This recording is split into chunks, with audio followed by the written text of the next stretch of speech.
দেশের এক বীর সেনানায়কের সাহসিকতার গল্প এবার উঠে এলো শিলিগুড়ির এক কিশোরের কলমে। কীর্তি চক্রপ্রাপ্ত ভারতীয় সেনাবাহিনীর ক্যাপ্টেন লাল রিনোয়ামা সাইলোর জীবন ও বীরত্বকে কেন্দ্র করে লেখা কবিতায় জাতীয় স্তরে সাফল্য পেল শিলিগুড়ির সুভাষপল্লীর বাসিন্দা Rajdeep Ghosh. Amarapati lions citizens public স্কুলের অষ্টম শ্রেণীর ছাত্র Rajdeep central board of secondary এডুকেশনের আয়োজিত বীরগাথা 5.0 প্রতিযোগিতায় দেশের মধ্যে চতুর্থ স্থান অধিকার করেছে। প্রথমবার এই প্রতিযোগিতায় অংশ নিয়েই এমন সাফল্য খুশির জোয়ার পরিবারে, স্কুল এবং এলাকা জুড়ে। পড়াশোনার পাশাপাশি এক্সট্রা কারিকুলার অ্যাক্টিভিটিতে সমান পারদর্শী রাজদীপ কবিতার মাধ্যমে তুলে ধরেছে ক্যাপ্টেন সাইলোর অসীম সাহস, ত্যাগ ও দেশপ্রেমের গল্প।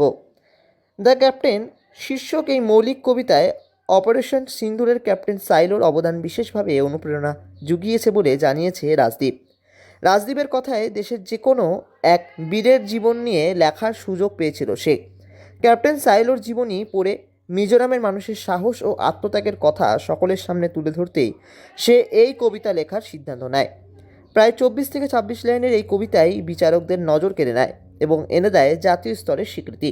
পড়াশোনার পাশাপাশি আমি ক্রিকেট খেলতে খুবই ভালোবাসি। আর লেখালেখি থেকে আমি রিসেন্টলি আমি আগে ইংরেজিতে খুব ভালো ছিলাম না। রিসেন্টলি ক্লাস 6 থেকে আমি ইংরেজিতে ইমপ্রুভ করা শুরু করলাম। তারপর থেকে আরও ইংরেজি নোবেল পড়ে আমি লেখালেখির সাথে নিজেকে যুক্ত করলাম। ফিউচারে আমার এখনও পর্যন্ত ইচ্ছা আছে ফিউচারে সায়েন্স নিয়ে পড়ার, আর কোনো ভালো কলেজে ইঞ্জিনিয়ারিং কলেজে চান্স পাওয়ার পরে আরও যদি কোনো ভালো জব পাই কম্পিউটার ফিল্ডে, সায়েন্স ফিল্ডে, তাহলে ভালো হবে। উল্লেখ্য, সিবিএসই, মিনিস্ট্রি অফ ডিফেন্স ও কেন্দ্রীয় সরকারের যৌথ উদ্যোগে আয়োজিত বীরগাথা প্রতিযোগিতা এবার পঞ্চম বর্ষে পা দিয়েছে। এবছর গোটা দেশ থেকে প্রায় 1.90 কোটি প্রতিযোগী অংশ নেয়। বিভিন্ন স্তর পেরিয়ে কবিতা, চিত্রাঙ্কন সহ নানা বিভাগে মোট 100 জন পড়ুয়াকে দিল্লিতে পুরস্কৃত করা হবে, যার মধ্যে শিলিগুড়ি থেকে একমাত্র প্রতিনিধি রাজদীপ। আগামী 22শে জানুয়ারি রাজদীপ দিল্লির উদ্দেশ্যে রওনা দেবে। 23শে জানুয়ারি বিশেষ প্রশিক্ষণ। 24শে জানুয়ারি সিবিএসসির তরফে পুরস্কার গ্রহণ ও ভাইস প্রেসিডেন্টের সঙ্গে সাক্ষাতের সুযোগ পাবে সে। এরপর 25শে জানুয়ারি দিল্লি দর্শন এবং 26শে জানুয়ারি প্রজাতন্ত্র দিবস অনুষ্ঠানে অংশ নিয়ে 26 তারিখ রাতেই শিলিগুড়ি ফেরার কথা রয়েছে। ছেলের এই সাফল্যে আবেগপ্রবণ রাজদীপের মা ঝুমা ঘোষ বলেন, খেলাধুলো ও পড়াশোনার পাশাপাশি কবিতা, গান, নাচের মতো সৃজনশীল কাজেও শিশুদের অংশ নেওয়া উচিত। এতে যেমন মন ভালো থাকে, তেমনি জীবনে অনেক মূল্যবান শিক্ষা পাওয়া যায়।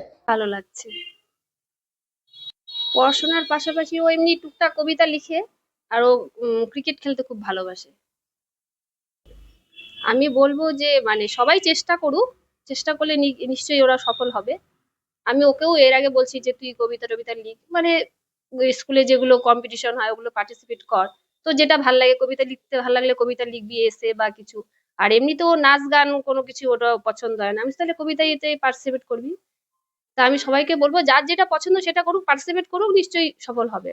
সব মিলিয়ে শিলিগুড়ির কিশোর রাজদীপ ঘোষের এই সাফল্য শুধু তার ব্যক্তিগত অর্জন নয়, বরং আগামী প্রজন্মের মধ্যে দেশপ্রেম, সৃজনশীলতা ও আত্মবিশ্বাস জাগিয়ে তোলার এক উজ্জ্বল দৃষ্টান্ত। শিলিগুড়ি থেকে ঋত্বিক ভট্টাচার্যের রিপোর্ট, লোকাল 18 বাংলা।